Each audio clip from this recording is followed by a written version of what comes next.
Okay, next, two bits of strange death of Alex Raymond business.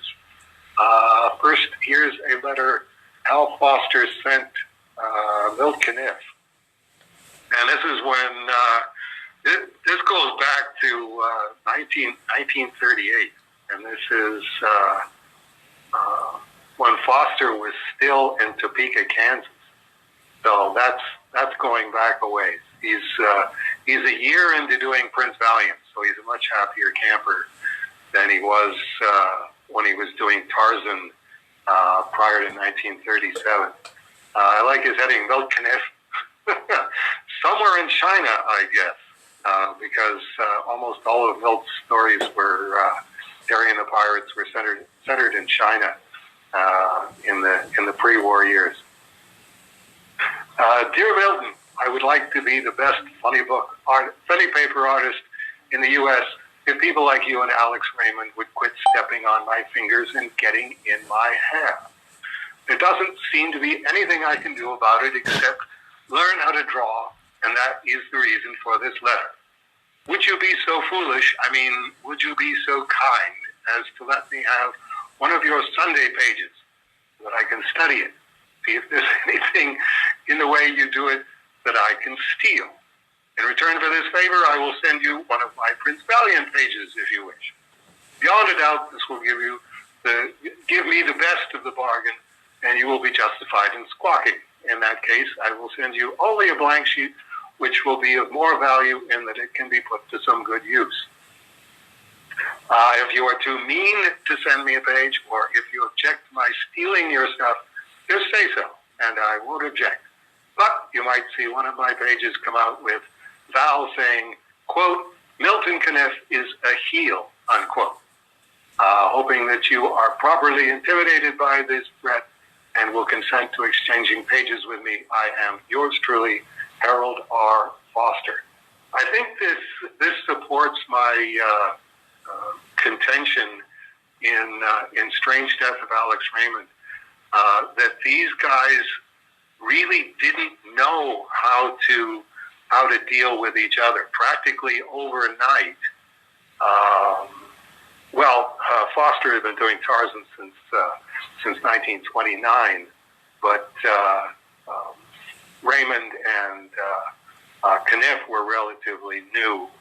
And then suddenly, they're the kings of the Sunday pages. They were definitely the guys that when you hit that page while you were thumbing through Buck the Comic Weekly or whatever it was you were getting your giant Sunday pages in,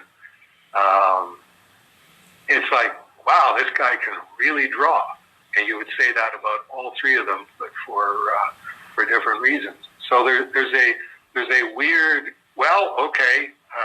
we know who the kings of the castle are, and we see each other's work every week, and we're all getting terribly impressed, not only with ourselves, but with each other.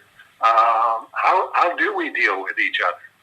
And it's like there really wasn't much precedence for that in the comics field, because most of the guys were real, working class, or even poorer than working class guys who were suddenly making hundreds of thousands of dollars when there was no income tax, and just doing funny pictures and making gags. And it's like, okay, well, all we can do is go out and get ourselves drunk and buy way too many cars and way too many big houses, and basically just stay out of the way of our wives. The whole bringing up father kind of thing. So I appreciate who was it that found this letter online? Do you remember? I can't remember, but that showed up, and within a day, somebody posted the clip of Hal Foster on This Is Your Life from 1953. Right. I haven't seen that, but that's... I watched it going, well, come on, they got to bring out, one of his peers, and it was like, no, it's the girl that he had a crush on when he was 14. The guy his buddy in Canada, who the two of them decided to go to Chicago together. You know, we're gonna emigrate to America on bicycle. Right. And like his buddy halfway there went, "This is miserable. I'm going home," and he went, "Nope, I'm going to Chicago." You know, by bicycle. Yeah. I'm trying to think who. I mean, there was a couple of old girlfriends. His wife eventually comes up onto the stage, and you know, and then at the end, like they bring out a bunch of people, but they don't introduce anybody. And I'm going, none of these guys look familiar. It's probably all old high school friends that they could, you know, hey, let's get everybody on a plane and fly them to Los Angeles for the weekend. Right. Right. I'm trying to remember there's an actress who she is Hal Foster and his wife's contact. They're at the studio as guests of her, and she's there for whatever made up reason, and then she comes on stage and goes, "Well, actually, I'm here with my friends," and that's when and they take the, you know, "This Is Your Life" book and walk out to talk to Hal Foster, and he's kind of got a look on his face of, this isn't really happening, and "Oh yeah, no, it's happening, Hal. You're going up on stage, and we're gonna, you know, do you recognize this voice?" And of course, you know, I'm a huge Firesign Theater fan, and on their third album, they have a made up 1940s movie star who at one point, you know, he's an old guy, and it's you know, what are you going to do when the original actress that played Bottles falls through that trap door? And he goes, "Oh God, that woman's trying to kill me." Right. And right. You know, so watching This Is Your Life, I always think back on that. I'm like, I mean, how many times do you think it happened on the show where it was, "Hey, here's your old roommate"? It's like, that guy owes me money. Thanks for finding him. Right. Well, that's the whole thing. There was more pretense to it than actuality, but everybody thought that they were watching something actual. I mean, the only reason that they did This Is Your Life for Hal Foster was because the Prince Valiant movie was coming out. It's okay. There's X number of ways that we pump up a cartoon property in the real world, and Ralph Edwards is one of them. Which is why if you look at it and get a proper distance from it, it's why would you bring this person on? Why would you bring that person on? Because they knew, okay, this is what Mr. and Mrs. America wants to see, is what they would have if they were on This Is Your Life and Ralph Edwards was telling them stuff. But it had very little to do with actuality. That brings us to the Steve Lieber shared on the Twitter, the new book about the illustrator Austin Briggs, as an anecdote about the time Briggs and Alex Raymond took so much speed while working on Flash Gordon, they went off the clock and made hentai. Yeah. Yeah. It's oh boy, does this open a can of worms. It's like, this is. I saw it on Twitter and went, "That's something that I should send Eddie for the slush pile of, hey, here's a weird Sodor-related thing." And then I'm like, no, I'm just going to throw this on the please hold pile because I don't want to wait for Eddie to finally get it to you and for you to finally find it. Okay. Because I'm like, this is weird. Reading the excerpt, according to Dad's account, and this is the son of Austin Briggs, he and Raymond once worked round the clock to meet an overdue deadline. Desperate to catch up, they began popping Benzedrine to stay awake. By the time they inked in the last panel, found themselves too hopped up to rest, let alone sleep. To burn off their highs, Raymond and Dad amused themselves by creating a continuation of the sequence they had been working on, the Ice Kingdom of Mongo. The story featured the sexy Freya, Queen of Phrygia, who ruled an underground kingdom guarded by giant ice worms and menaced by a glacier monster whose octopus-like tentacles snaked their way through ice tunnels, which is a very strange encapsulation of Ice Kingdom of Mongo to begin with, but let's leave that alone for a moment. Working with their reading of the subtext of the story, my father and Raymond produced a hilariously pornographic Sunday strip in which the tentacles became very free indeed in their dealings with a by no means frigid Phrygia of Phrygia. Okay, this gets into, well, first of all of Raymond's work on Flash Gordon was done at the Mayapple Road house. He did not have a studio outside of the house, so this is the family house, and so I can certainly understand that Briggs is coming over to work on it at the house. I forget how young their youngest child would have been at that time, 1939. I pulled out the book and I've gone through it, and it's like, okay, the part that they're talking about, the tentacles, and I have to admit, Ice Kingdom of Mongo has more phallic imagery in it, unconscious, I would assume, phallic imagery, than just about any 10 entertainment forums you could pick out. So the idea that they whoever the youngest child was in the Raymond family in 1939 would have been like 5, 6, maybe something like that. And the idea that you would work around the clock and suddenly, as the sun's coming up, suddenly start producing a pornographic Sunday strip while Helen Raymond is getting up and the littlest Raymond is getting up, and the next littlest Raymond is getting up. That just doesn't wash. That's one of those. Austin Briggs was definitely anti comics work, including his own.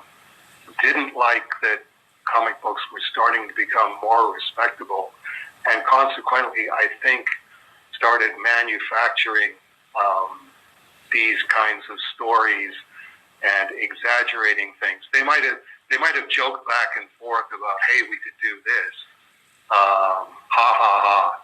But the idea that you would work around the clock and then keep drawing and draw a pornographic version of the Ice Kingdom of Mongo, and it just doesn't wash. So it would be, I think, however his son heard the story, sons do tend to exaggerate their father's stories.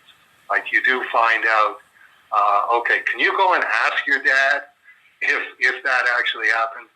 And it's like, actually, no, it didn't. He said, no, that middle part in the story, you just made that up completely. But it's very funny. You know, it makes it a much better story, which is usually what happens, is something that makes the story funnier is preferable to 100% accuracy.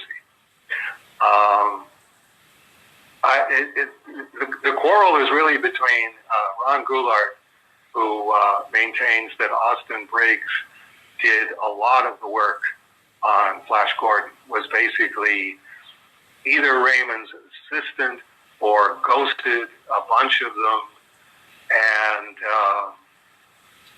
I tend to side with Tom Roberts, which is no, Austin Briggs worked on Secret Agent X9 because Alex Raymond got himself in a situation where he was just doing way too much work between Flash Gordon and Secret Agent X9. It was very lucrative, but he just couldn't draw that fast. So he learned to divide his attention.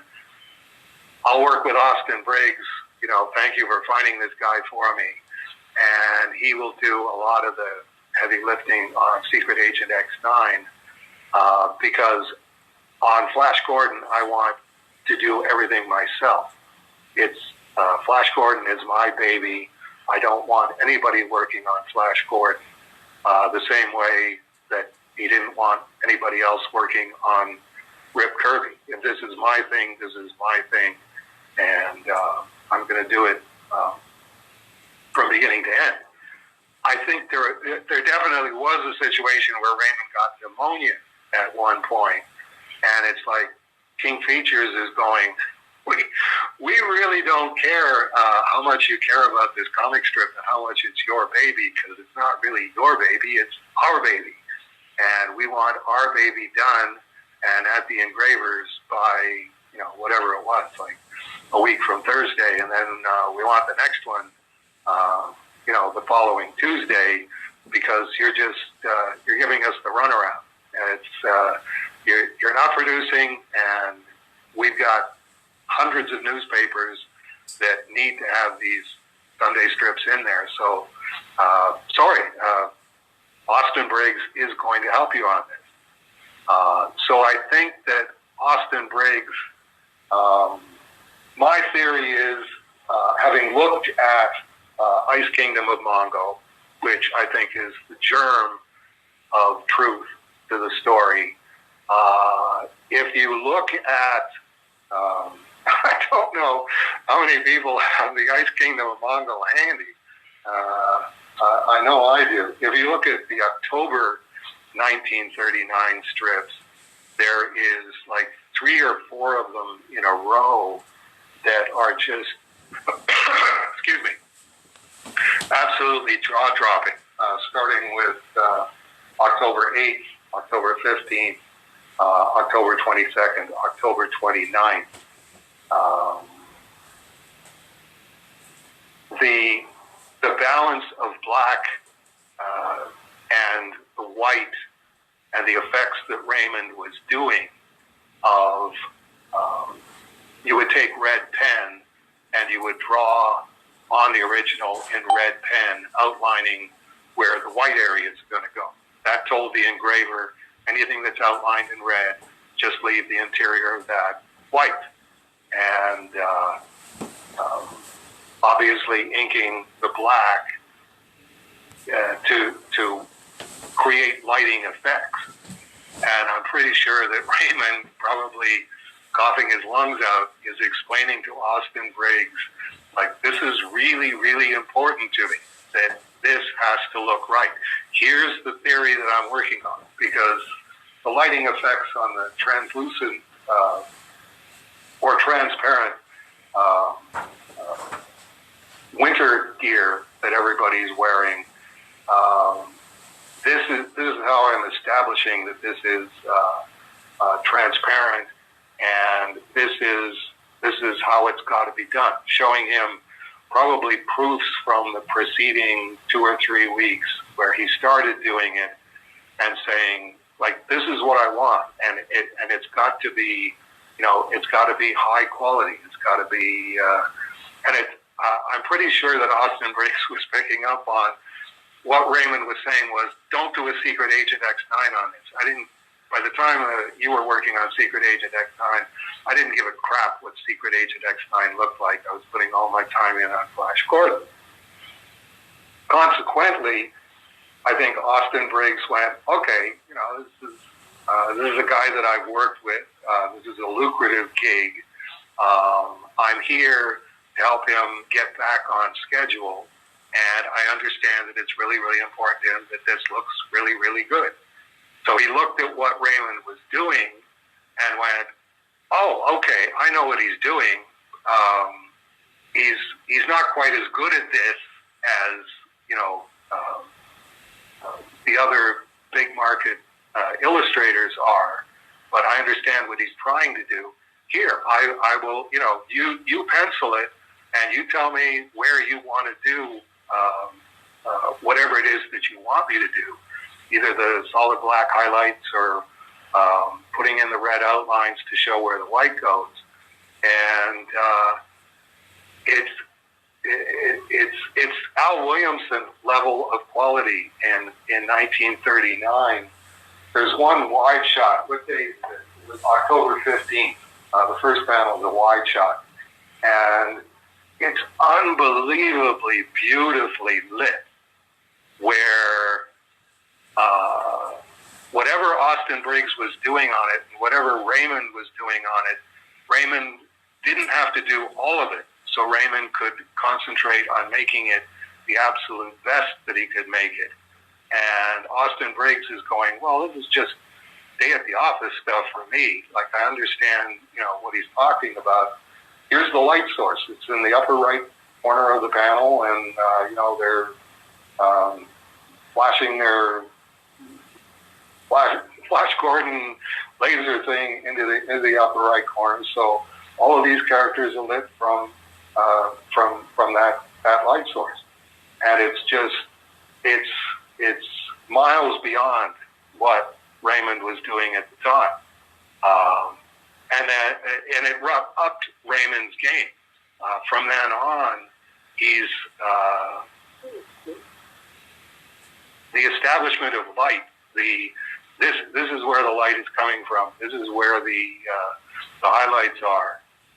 It's just absolutely jaw-dropping because he didn't have anybody else working on it who went, there's basic day at the office stuff that you're not getting here. But, I'm here to help you get back on schedule. You tell me where I fit in, and I'll work on those panels, and you work on your panels, and I'll be in Scotland before you. And that's what I'm seeing here. That's subjective viewpoint. You're never going to convince Ron Goulart that Austin Briggs didn't do most of the work, or a good chunk of the work on Alex Raymond's pages, and that Austin Briggs ghosted a bunch of pages. But if you look at Austin Briggs on his own, that was the guy that they gave Flash Gordon to when Raymond went in the Army. It's like, no, he wasn't drawing at this level, because when Flash Gordon became his thing, this is it. He's just supposed to deliver Flash Gordon. It's like, well, they don't know what they're looking at. They don't really care one way or the other, as long as it's Flash Gordon and Dale Arden and Dr. Zarkov and all the faces look the way that they're supposed to. That's it. I can mail in most of this, and that's all I'm concerned about. I'm going to put in my heavy lifting on magazine illustration. It's going to be seen by real people and get me more real jobs. So it was, okay, it's please hold for Dave Sem, and this is what we're talking about. So I pulled it out, and it's like, I remember looking at the October 1939 pages and going, no, this is just worlds above. This is, if you look at Flash Gordon's boots, it's like Raymond had been doing much better, glossy black boots than he'd been doing, but he wasn't at that Al Williamson level where you just go, how can you see that? How can you know that brush stroke and that brush stroke will make this look exactly like, black, shiny military boots? And I would credit Briggs and Raymond playing off of each other. It was probably a miserable month for Raymond whenever they were producing those. It'd probably be September, August 1939. What a horrible thing to go, well, how do I do this when I have pneumonia? Well, not easily. Let's put it that way. I just grabbed I own 3 volumes of Flash Gordon. I grabbed the third one because I'm like, oh, that's about the right time, and it ends in July of 39. There you go. Yeah. I've only got 3 of them. I forget which one I'm missing, but you can't find those no more. It's like they're really, really good volumes. They're shot from I think the printed comic strips, but the white is white and the blacks are black, and the colors are accurate, which is an amazing technological achievement. So, Steve, in answer to your answer my question. Matt's question, do you think Raymond kept up his Benzedrine use, and could that account for the shakiness in his line later in life? Or do you think he gave up the drugs and that led to the shakiness? Speed isn't really like that. It's just gonna keep you awake a lot longer than you would ordinarily stay awake. It's not a jittery high like caffeine. So I would say I don't really think that if this is again, I come down on Todd Roberts' side that there's pages in here, and we can argue about which ones they are, where Austin Briggs helped Alex Raymond when he had pneumonia. If you have pneumonia and you're dragging yourself to your drawing board, you're probably not going to take Benzedrine on top of it. It's that's anybody's going to know that's probably not going to help a whole lot. Okay, I was just thinking. There's the old. They did a biopic of Johnny Cash called "Walk the Line," and at one point they're backstage at he's on the road and with the band. And they're backstage, and somebody offers him some pills, and he's like, I don't know if I want to take any of that stuff. And they're like, oh, it's fine. Look at Elvis, he's taking them. And the camera pans over to Elvis, and Elvis is walking like the way he dances. Right. And I know that there was that mentality for the longest time of, well, if it's prescribed by a doctor, it's not drugs, it's medicine. So I just didn't know if maybe Raymond had legal drug problem, or there's no way of knowing that one.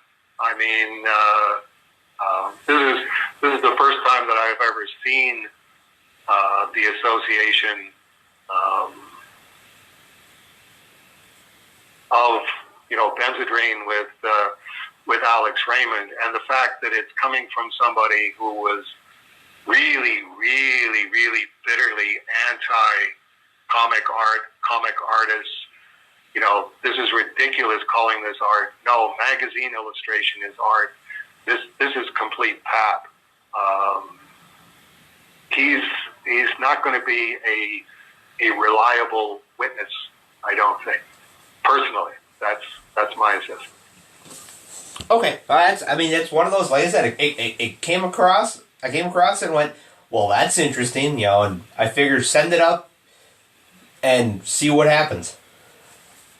Well, I got to tell you, it was a real day brightener for me today, going, oh, these pages, and I could spend a very happy week just looking at the Flash Gordon October 1939 pages that wouldn't apply to the pages around them.